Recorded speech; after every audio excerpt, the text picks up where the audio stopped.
The air tasted wrong. That was Commander Rex's first thought as the transport pod settled into the docking bay of Research Station Omega-9. He'd crossed 17 star systems, survived 3 border wars, and negotiated peace treaties with species that communicated through controlled explosions.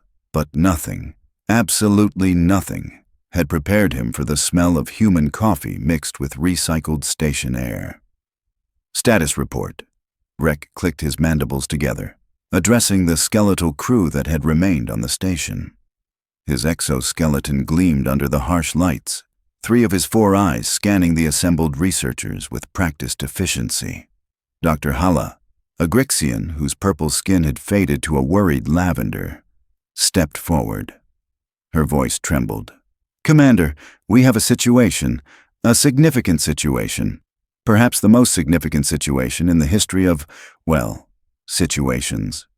You called for a military intervention because of a situation?" Rex's sarcasm dripped like acid rain. "How wonderfully specific. I do hope you interrupted my vacation for something more concrete than your feelings. It's the Black Vault, sir." Every being in that docking bay went silent. The Black Vault wasn't just classified.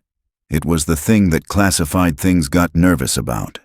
Built by the Precursors millennia ago, it sat at the heart of the station like a malignant tumor, sealed with technology so advanced that 13 different species had agreed, in writing, to never, ever, under any circumstances, attempt to open it. "What about the Black Vault?" Rex asked slowly. Hala's skin shifted to a sickly green. "Someone opened it." "That's impossible." "Yes, sir. Very impossible. Completely, entirely, comprehensively impossible." "Then how?" "A human child, sir, 11 years old, just walked up and, well, opened it." Rex felt his lunch threatening to make a reappearance. A human? One of those death world primates who think duct tape is a legitimate engineering solution? "The very same, Commander." Oh, this was just perfect. Humans had only joined the Galactic Council 43 cycles ago, and already they'd managed to violate the single most important rule in known space. Vrek had attended 17 separate briefings about humans, each one more terrifying than the last. These were creatures who had weaponized practically everything, including, somehow, their own stupidity. They'd turned suicide into a recreational activity called extreme sports. They named their military vessels things like Warspite and Vengeance, as if actively trying to intimidate the universe itself. "Where is this human now?" Vrek demanded. "Inside the vault, sir, with a honey badger." "The what?" Hala pulled up a holographic display. On it, a small furry creature with distinctive black and white markings snuffled around what appeared to be an infinite corridor of crystalline structures. Wait. He'd been told not to think about crystalline things. They were columns, glowing columns, very, very old glowing columns that hurt to look at. "That's a Terran mustelid. Species designation, Mellivora capensis. Common name, honey badger. It's apparently the child's emotional support animal." "Emotional support?" Rex couldn't believe what he was hearing. "You're telling me a human child brought a predator into the most dangerous location in known space for emotional support?" "Actually, sir, according to the intake forms, the honey badger is for anxiety management and companionship during long-term space travel." Vrek wanted to scream. Instead, he composed himself and did what any reasonable military commander would do when faced with cosmic-level stupidity. He asked to see the footage. The security recording began innocuously enough. A human child, female, approximately 1.4 meters tall with brown hair tied back in what humans called a ponytail, approached the vault entrance. She wore a ship's jumpsuit 3 sizes too large and carried a small backpack covered in colorful patches. Behind her trotted the honey badger, utterly unconcerned with the fact that they were approaching an artifact that had driven 3 different research teams to voluntary memory wipes. The child stopped in front of the massive door. 16 different locking mechanisms covered its surface, each one requiring specific genetic markers, mathematical proofs, and what researchers theorized was some form of philosophical argument presented in extinct languages. The girl looked at the door, tilted her head, then reached out and placed her palm flat against the surface. The door opened. Just like that. No ceremony, no grand unlocking sequence, no reality-bending paradoxes. It simply slid aside with a soft hiss, as if it had been waiting for her specifically. "By the ancestors," Rek whispered. "What did she do?" "We don't know, sir.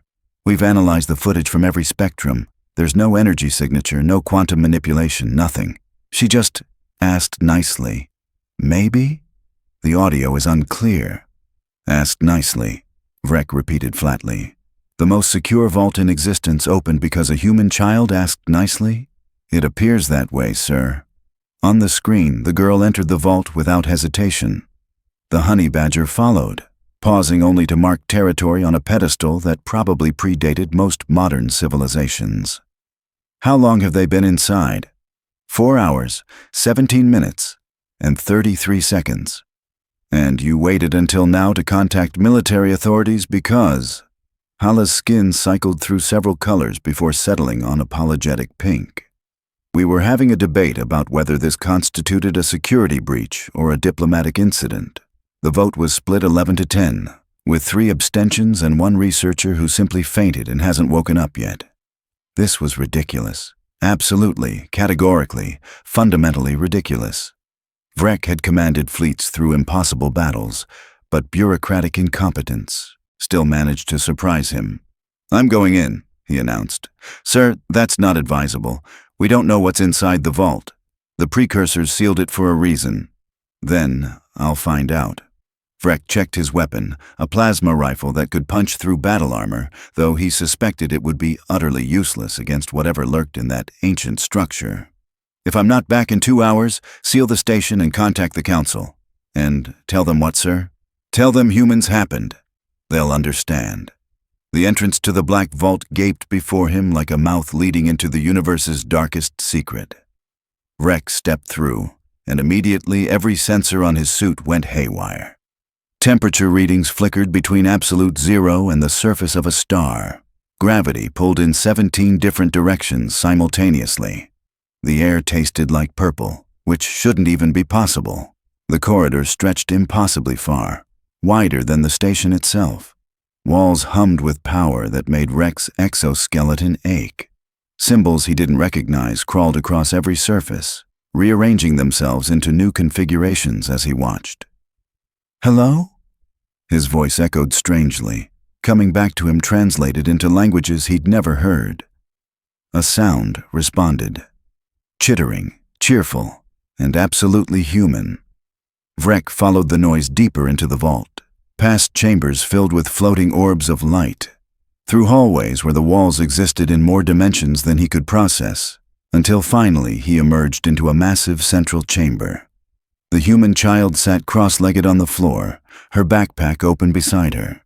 She was eating something that looked like compressed nutrients but smelled like concentrated sugar and artificial fruit flavors.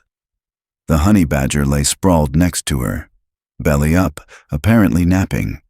Around them, holographic displays showed star charts, mathematical equations, and what appeared to be the complete history of 17 different civilizations. "Oh, hi!" The girl looked up and waved. "Are you here to tell me I'm not supposed to be here?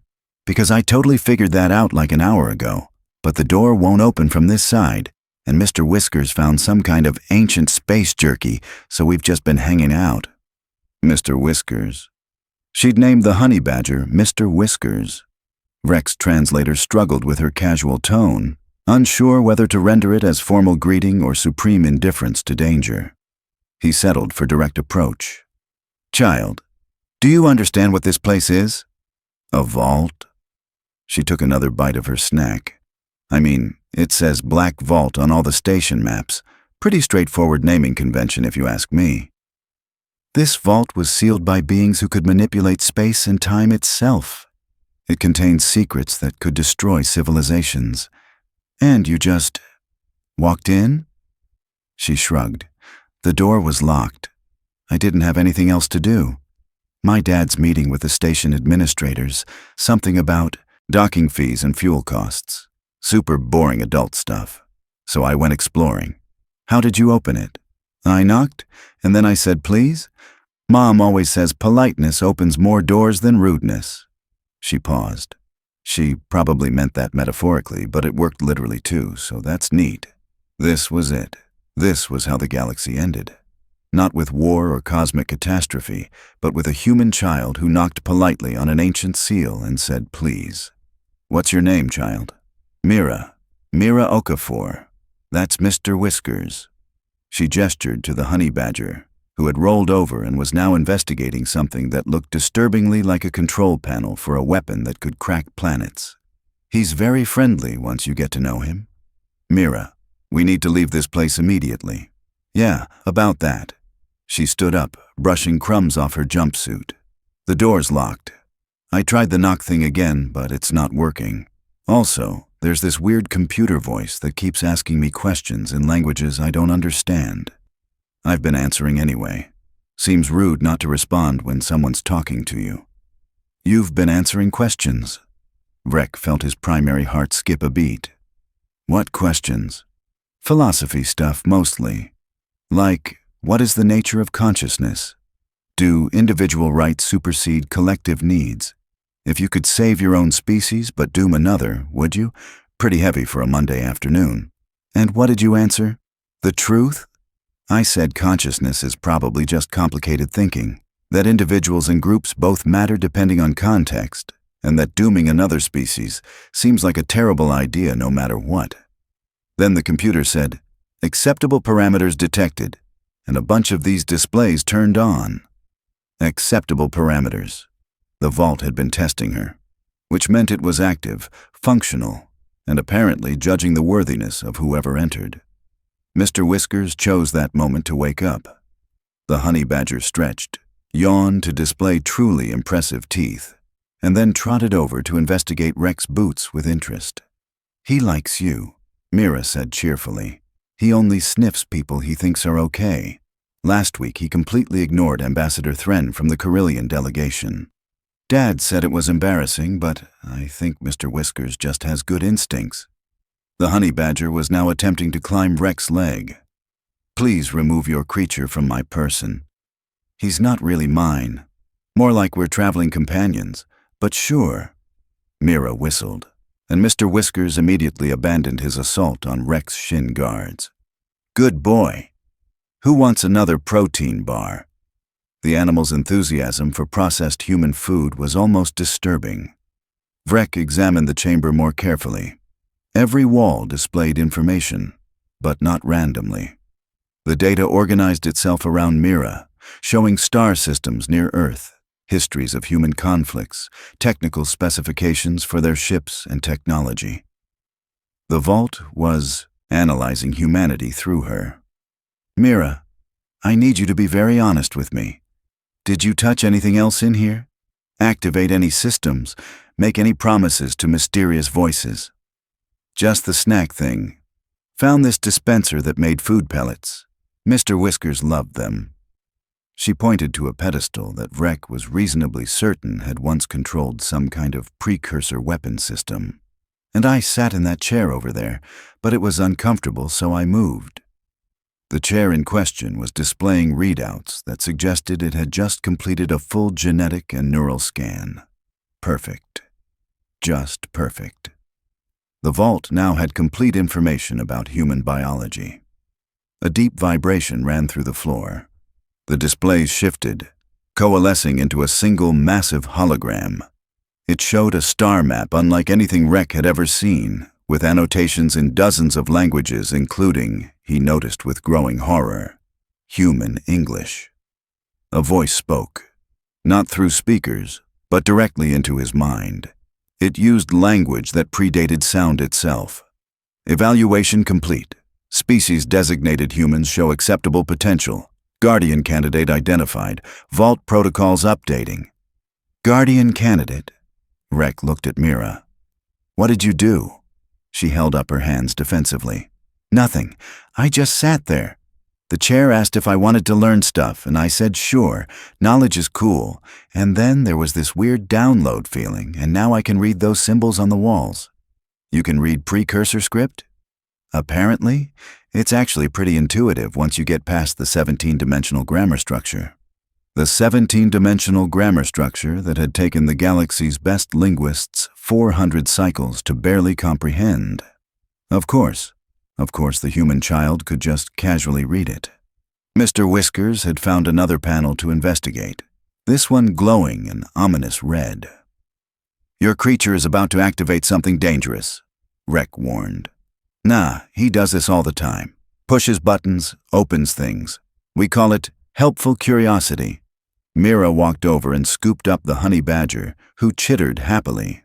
Besides, the computer voice said nothing in here can hurt us now. Something about biological authorization and neural pattern matching. The vault had bonded with them.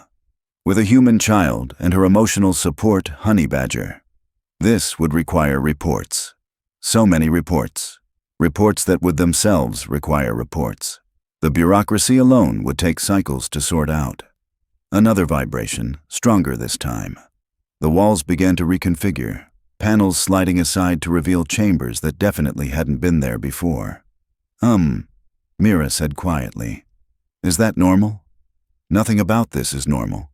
The new chambers contained objects, weapons that existed in multiple states simultaneously, devices that hummed with barely contained power, and at the center of it all, a pedestal rose from the floor, holding a single crystalline sphere that pulsed with inner light. No, not crystalline. It was a sphere, a glowing sphere. That was safer to think about. The voice spoke again, this time audible to both of them. Guardian protocols activated, species evaluation positive, technology transfer authorized, new Guardian designated, Mira Okafor, human, age 11 cycles. Companion entity designated Mr. Whiskers, honey badger, aggressive defender class. Aggressive defender class? Mira looked at her honey badger with new appreciation. Did you hear that, buddy? You've got a title now. Mr. Whiskers sneezed. We need to leave, Vrek insisted. Now, before this gets worse. How can it get worse? I accidentally became some kind of space guardian. The computer likes my honey badger, and I can read ancient languages. This is literally the coolest Monday ever. Famous last words, Rek thought grimly. The vault's main door suddenly opened, revealing Dr. Hala and a delegation of very worried-looking researchers. Commander, we detected massive power fluctuations and, oh my, it is. The vault has activated full protocol. This is unprecedented. I'm aware, Vrek said dryly. The human happened. Mira waved at the researchers. Hi, sorry if I broke anything. It was an accident. Well, mostly an accident. Okay, it was curiosity, but my dad says curiosity is a virtue, so really he's partially to blame here. One of the researchers, a Velcorin with too many eyes, stared at the girl. You've been designated as guardian? But you're a child, a human child. Yep, cool, right? Also, apparently, Mr. Whiskers is officially an aggressive defender, which explains so much about why he's banned from 3 different space stations. The honey badger, as if understanding, puffed out his chest proudly. Vrek's communicator chirped. He answered to find Commander Hollis of the station's defense force, looking appropriately panicked. Vrek, we have a situation. Every sensor on the station is detecting massive energy signatures from the vault. What's happening down there? Humans, Hollis. Humans happened. That's not funny.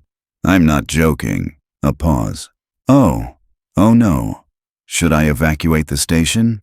Vrek looked at Mira, who was now trying to explain to Mr. Whiskers why he couldn't eat what appeared to be a power source for faster-than-light travel. The honey badger seemed unconvinced by her arguments. No, Vrek decided, but do prepare a very strongly worded incident report, and possibly a medal. I haven't decided which yet.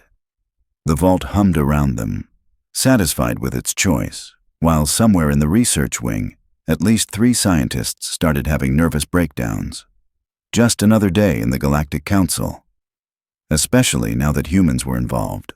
The emergency council meeting convened 3 hours later in Station Omega-9's largest conference room, which still wasn't big enough for the chaos that ensued. Representatives from 14 different species crowded around the table, all talking at once, several arguing in languages that required translation matrices just to render into something resembling coherent disagreement. At the head of the table sat Mira Okafor, age 11, eating what appeared to be her third chocolate nutrition bar, while Mr. Whiskers sprawled across the table like he owned the place. Which, technically, according to Precursor law that nobody had actually read in about 4,000 cycles, he kinda did. Commander Vrek stood at attention, his report displayed on every screen in the room. Ambassador Krill, a Thessian whose scales shifted colors based on emotional state and currently showed a distressing pattern of red and orange panic stripes, slammed 3 of his 4 hands on the table. "This is unacceptable, completely unacceptable. The child must be removed from guardian status immediately." "Oh, sure," Mira said around a mouthful of chocolate. "Let me just undownload the several million terabytes of ancient knowledge that got shoved into my brain. Do you have an app for that, or should I just ask nicely like I did with the door?" Several ambassadors sputtered. One fainted. Again. Same researcher from earlier, actually. Poor fellow was having a rough day. "The protocols are clear," interjected Dr. Halla, who had somehow become the voice of reason in this madness. "Once guardian status is granted, it cannot be revoked except by death, voluntary transfer, or unanimous vote by all Precursor facilities. Since we only have access to one facility, and the others are scattered across reality itself, we're stuck. Stuck with a human child," Ambassador Krill moaned. "A species that thinks arguments can be won by who yells loudest and considers launching themselves into volcanoes recreational activity. That was one time. Mira protested, and the volcano was dormant. Mostly dormant. Like 60% dormant. Vrek pinched the bridge between his eyes where a headache was forming. The larger issue is what the vault has given her access to. Precursor technology includes weapons capable of sterilizing entire star systems, dimensional drives that can punch holes through reality, and something called the Extinction Protocol that we really hope never gets activated. "Can't activate it anyway," Mira said cheerfully. "Tried earlier. System said I needed 2 more guardians to authorize anything that destructive. Safety features, pretty smart for ancient space people." Every being in the room processed this information. She had tried to activate the Extinction Protocol. "Why?" Ambassador Krill asked weakly. "Would you try to activate something called the Extinction Protocol?" "Wanted to see what it did. Besides, it was clearly labeled with a bunch of warning symbols. Obviously, I wasn't going to actually go through with it. I just wanted to see the menu options." Mr. Whiskers chose that moment to wake up and investigate the holographic projector in the center of the table. His paw swiped through a display showing Precursor. Defensive systems, accidentally activating a sub-menu that made everyone's translators scream warnings in 17 languages. "Someone remove that animal," Krill shrieked. "He's not hurting anything." Mira scooped up her honey badger protectively. "He's just exploring, which is literally what we're all supposed to be doing in space. You know, exploration, the thing written on like every ship charter. There's a difference between exploration and randomly activating ancient weapon systems." "Is there, though? Because from where I'm sitting, half of you represent species that found advanced technology by basically poking stuff until it worked. The Carillion Empire literally built their first warp drive by accident while trying to make a better food heater." Uncomfortable silence. She wasn't wrong. Captain Thomas Okafor, Mira's father, burst through the door at that moment, looking like he'd run the entire length of the station. Probably had.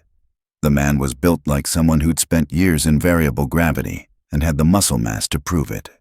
"Mira Elizabeth Okafor, do you have any idea what you've done?" Became a guardian of ancient space knowledge and got Mr. Whiskers officially classified as an aggressive defender. "You broke into the most secure location in known space. The door opened when I knocked. That's not how doors work. Apparently with Precursor doors it is." Father and daughter stared at each other. Then Captain Okafor sighed the sigh of a man who'd clearly had this exact type of argument before, just with lower cosmic stakes. We're going to have a very long talk about respecting boundaries and not touching things that predate your entire species. Yes, Dad. And you're grounded. I'm on a space station. I'm technically already grounded. Don't get smart with me, young lady. Vrek watched this exchange with fascination. Humans disciplined their young even in the face of galaxy-altering events. It was somehow both admirable and completely insane. Ambassador Krill had recovered enough to speak again. Captain Okafor, your daughter has been granted access to technology that could reshape the political landscape of the entire council. This goes far beyond normal parental authority. With respect, Ambassador, she's 11. Last week she cried because we ran out of her favorite cereal. I'm not particularly worried about her starting an interstellar war. The Precursors wouldn't have made her guardian without reason, Dr. Hala pointed out. Their selection criteria were based on psychological profiles, moral reasoning, and potential for growth. Whatever tests the Vault performed, Mira passed them. She's a child who answered questions about consciousness and morality in ways the Vault found acceptable, Vrek added. I've read the test parameters. The failure rate for adults is approximately 97%. Most beings either overthink the questions or try to game the system. She just answered, honestly. Mira looked uncomfortable with the attention. It wasn't that big a deal. The questions were weird, but not hard, like, is it okay to hurt someone to save many people? I said it depends on the situation because real life isn't multiple choice. And then it asked if I'd sacrifice myself for strangers. And I said, probably not, because that seems inefficient when you could work together to find a better solution. Acceptable parameters detected, Vrek quoted. The Vault wasn't looking for heroes or philosophers. It wanted pragmatists who could think flexibly. And somehow it picked a human child and her emotional support honey badger, Ambassador Krill said weakly. The universe has a twisted sense of humor. A new voice crackled through the communication system. This is Battlecruiser Infinite Resolve requesting permission to dock. We have council authority to investigate the Black Vault situation. Everyone groaned. Council authority meant High Inquisitor Ven, a Mordak who took regulations more seriously than most species took breathing. He'd personally written 43,000 pages of guidelines on proper protocol for first contact situations. The man was a walking, talking bureaucratic nightmare. Oh, good, Vrek muttered. This day needed more complications. 20 minutes later, High Inquisitor Ven swept into the conference room, trailing an entourage of clerks, legal advisors, and what appeared to be a portable printing unit for official documentation. The Mordak stood nearly 3 meters tall, with ceremonial robes that would have been impressive if they weren't covered in approximately 600 official seals and badges. I've been briefed on the situation, Ven announced, his voice like grinding stone. This is clearly a violation of Council Statute 447B, subsection 12, paragraph 4, which explicitly prohibits unauthorized access to precursor facilities by beings under the age of majority, as defined by their species-specific maturation cycles. The door opened, Mira said. I don't think the precursors checked my ID. Ven's face did something complicated. Irrelevant. The law is clear. You must be removed from the premises and placed in protective custody while we determine appropriate sanctions. Mr. Whiskers growled. It was a low rumbling sound that made everyone in the room suddenly remember that honey badgers, despite being adorable, were legitimately dangerous predators. My companion disagrees with your assessment, Mira said sweetly. Your animal has no legal standing. Actually, Dr. Hala interrupted, pulling up documentation. According to Precursor Guardian protocols, which supersede Council law by approximately 4,000 cycles, designated companions of guardians are granted full protective rights and cannot be separated from their guardian without consent. That's absurd. That's Precursor law, which you are, I believe, obligated to follow as a council official. Ven's expression suggested he was mentally reviewing every regulation he'd ever memorized, searching for a loophole. He found none. The man looked like he'd just bitten into a lemon. This is highly irregular. Welcome to humans, Rex said dryly. Irregular is their default setting. An alarm suddenly blared through the station. Red lights flashed as automated warnings declared a priority situation in the vault sector. What now? Captain Okafor demanded. Dr. Hala checked her datapad, then went very pale. The vault it's doing something. Activating secondary systems, opening additional chambers. It's never done this before. Everyone rushed to the observation deck overlooking the vault entrance. Through reinforced windows, they watched as the massive structure hummed with power. Panels slid aside, revealing rooms that hadn't existed moments before. Holographic displays materialized in the air showing star maps, technical specifications, and what looked disturbingly like weapon schematics. It's responding to Guardian presence, Dr. Hala breathed. The vault was dormant before because there was no Guardian to access its systems. Now that Mira's been designated, it's waking up fully. Can we stop it? Krill asked nervously. Stop a facility built by beings who could manipulate space-time itself? No. No, we cannot stop it. Mira pressed her face against the window. That's so cool. Look, that chamber there is showing medical technology, and that one has some kind of environmental restoration systems. Oh, and that's a complete database of extinct languages and cultural histories. How can you possibly read all that from here? Ven demanded. Guardian thing. I can kind of feel what the vault contains now. It's like having a really detailed table of contents in my head. She paused. Also, it's giving me a mild headache, and I might need another chocolate bar. Captain Okafor handed his daughter a snack from his pocket. The man came prepared. The vault's displays stabilized, showing one primary message in human English, Thessian script, and a dozen other languages. Guardian protocols active. Technology transfer authorized for species evaluation. Human civilization granted provisional access, pending behavioral assessment. Observation period, 50 cycles. 50 cycles? Ambassador Krill looked faint. The vault is giving humans access to Precursor technology for 50 cycles. Provisional access, Mira corrected. Big difference. It's basically a trial period.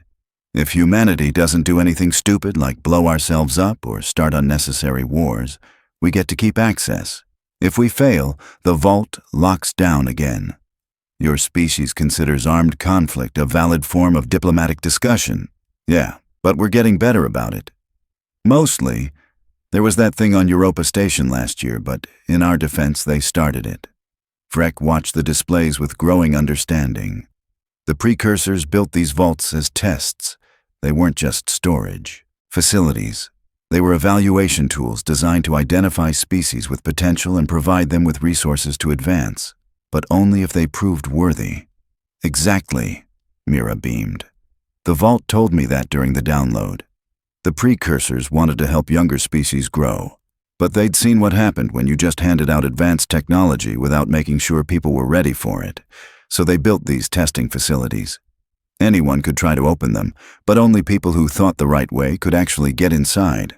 And you got inside by knocking and saying, please, Ven said slowly, which means the precursors valued, what? Politeness? Respect, Mira corrected. The vault explained it.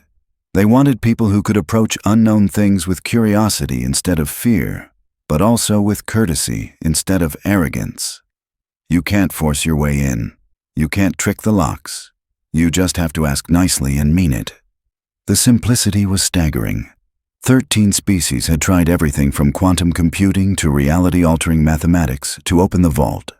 None had considered just knocking. So what happens now? Captain Okafor asked.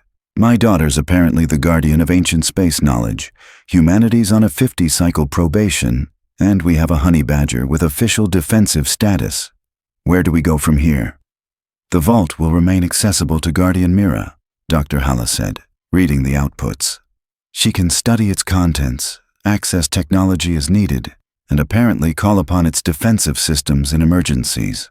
Though I'm hoping we never need to test that last part. Can I visit? Mira asked hopefully. Like after school and homework? Absolutely not, her father said immediately. The vault is a priceless repository of ancient knowledge, which will still be there after you finish your mathematics assignments. Dad! Don't dad me. Guardian status doesn't exempt you from education. Ambassador Krill looked between father and daughter with something approaching respect. You're seriously going to enforce normal parental rules on someone with access to reality-altering technology? Especially someone with access to reality-altering technology, Captain Okafor said firmly. She needs structure and boundaries. Otherwise, we end up with a teenager who can accidentally destroy solar systems because she was upset about a bad grade. That's actually valid reasoning, Rek admitted. Humans might be reckless, but at least some of you understand consequences. High Inquisitor Ven was frantically making notes. I'll need to draft new regulations, protocols for Guardian supervision, guidelines for Precursor technology access, safety standards for honey badgers. This will require extensive documentation. You do that, Rex said. Meanwhile, I'll be in my quarters consuming something alcoholic and pretending this day never happened. Mr. Whiskers, who had been quiet throughout this exchange, suddenly perked up. He trotted to the window and pressed his nose against the glass, staring at something in the vault chamber below. What's he looking at? Dr. Hulla wondered. Mira followed her companion's gaze. Oh, wow. There's another door down there, a big one. The vault says that's the gateway to the network. Network? Multiple voices asked simultaneously. The other vaults. There are 17 more scattered across the galaxy. Each one has a different guardian, except 3 are currently empty because their previous guardians died and nobody's replaced them yet. The vault wants me to meet the others. Says it's traditional for guardians to coordinate. Absolutely not, Captain Okafor said. But Dad, I said no. You're 11. You're not traveling across the galaxy meeting mysterious ancient guardians without supervision. What if you came with me? You can't just... Captain Okafor stammered, clearly not having expected that response. Vrek found himself laughing. Actually laughing. The absurdity had finally broken through his military composure. Here was humanity in a nutshell, turning a cosmic crisis into a family negotiation about appropriate supervision for interdimensional field trips. I'll assign an escort, he offered. Military protection for any Guardian-related travel. It's the least I can do considering you've all given me enough material for reports that will keep bureaucrats busy for the next decade. See, Dad? Military escort. Totally safe. We're going to discuss this at length. And by discuss, I mean you're going to listen to a very long lecture about safety protocols and not adopting cosmic responsibilities without checking with your parents first. I didn't adopt anything. The responsibility adopted me. Ambassador Krill raised a hand weakly. Am I the only one concerned that we're treating potential access to 17 ancient superweapons like a debate about weekend plans? Yes, everyone else said in unison. The Thessian ambassador slumped in his chair, defeated by human logic. Below them, the black vault hummed contentedly, its systems fully active for the first time in millennia. Lights pulsed in patterns that would take researchers' cycles to decode. Chambers revealed themselves holding wonders and terrors in equal measure. And at the heart of it all, one 11-year-old girl and her honey badger had accidentally become the key to humanity's greatest opportunity and most dangerous test. Mira pressed her forehead against the window, watching the vault with undisguised wonder. This is the coolest thing ever. This is a diplomatic nightmare, Ambassador Krill corrected. Both can be true, Rex said philosophically. Mr. Whiskers sneezed again, his opinion on the matter clear. Somewhere in the station's administrative offices, forms were being filed. Reports were being written. Regulations were being frantically drafted. And one very stressed clerk was trying to figure out how to officially classify a honey badger as an aggressive defender class entity in the Council database. Just another day in the Galactic Council. Except now, humans were guardians. The universe would never be the same, and somehow, against all probability, that might actually be okay.